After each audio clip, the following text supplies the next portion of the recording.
જય ભવાની. જય ભવાની.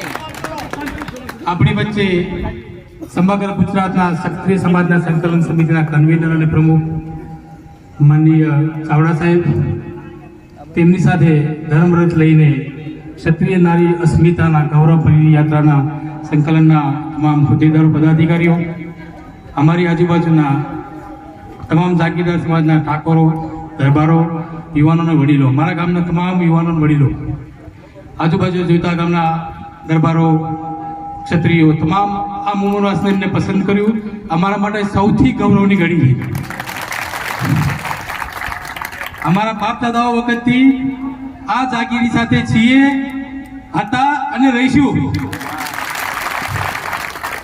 એમના સુખ સાથે એમને જે રજવાડામાં જે જમીનો ભેટ આપી છે અને જે ભોગવ્યું છે, આજે એમને પરત આપવાનો સમય પાકી ગયો છે.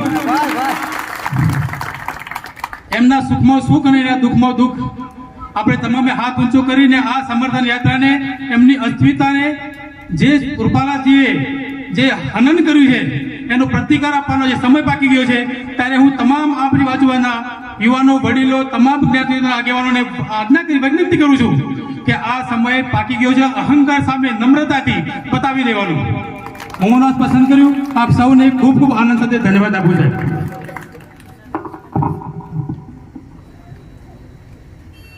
જ્યારે આ આંદોલનની શરૂઆત થઈ છે, પણ છેલ્લા કેટલાક સમયથી આપણા ભાજપના ગૃહમંત્રી શ્રી હર્ષ સંઘવી સાહેબ ડેમેજ કંટ્રોલ કરવા નીકળ્યા છે. એમની સાથે ઘણા બધા સમાજના ભાઈઓ મીટિંગ કરવા પણ જાય છે, પણ એમને પણ કહી દઉં કે જેમ પક્ષ તમારી નોંધ લે છે, જેમ પક્ષ તમારી નોંધ લે છે, એમ સમાજ પણ તમારી નોંધ લે છે. સમય આવે તમને પણ બતાવી જશે.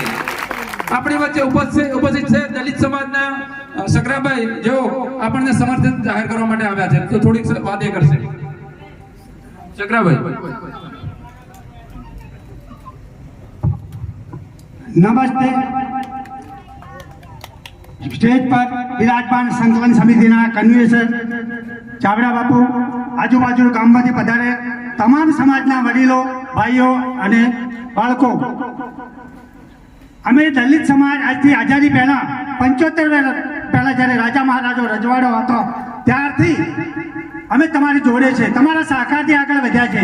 એનો નમૂનો બાબા સાહેબ આંબેડકર છે, જે વડોદરાના મહારાજા ગાયકવાડ સાહેબે અમારા બાબા સાહેબને જે સમયે પૈસાની જે સમય કડવા અનુભવો હતા એ સમય દરમિયાન જે ગાયકવાડ સાહેબે સહકાર આપ્યો, એમને ભણવા માટે શિષ્યવૃત્તિ આપી અને જે મદદ કરી છે એ અમે એમના વારસદારો છીએ, એમના ઋણાનુબંધ છીએ. અમે તમને દલિત સમાજ તમારી સાથે છે. જે રૂપાલાજી જે ભારતની સન્નારીને ઠેસ પહોંચાડી છે, એમના દલિત સમાજ સખ્ત શબ્દો વખોડે છે અને તમને જાહેરમાં ટેકો જાહેર કર્યો છે. આપણે હવે સમયનો તકાજો છે, ઈટનો જવાબ પથ્થરથી આપવાનો આવી ગયો છે. એટલે બાપુ તમે આગળ વધો, કરાડી બાપુ તમે આગળ વધો, હમ તમારે સાથ. સરસ વાત કરી.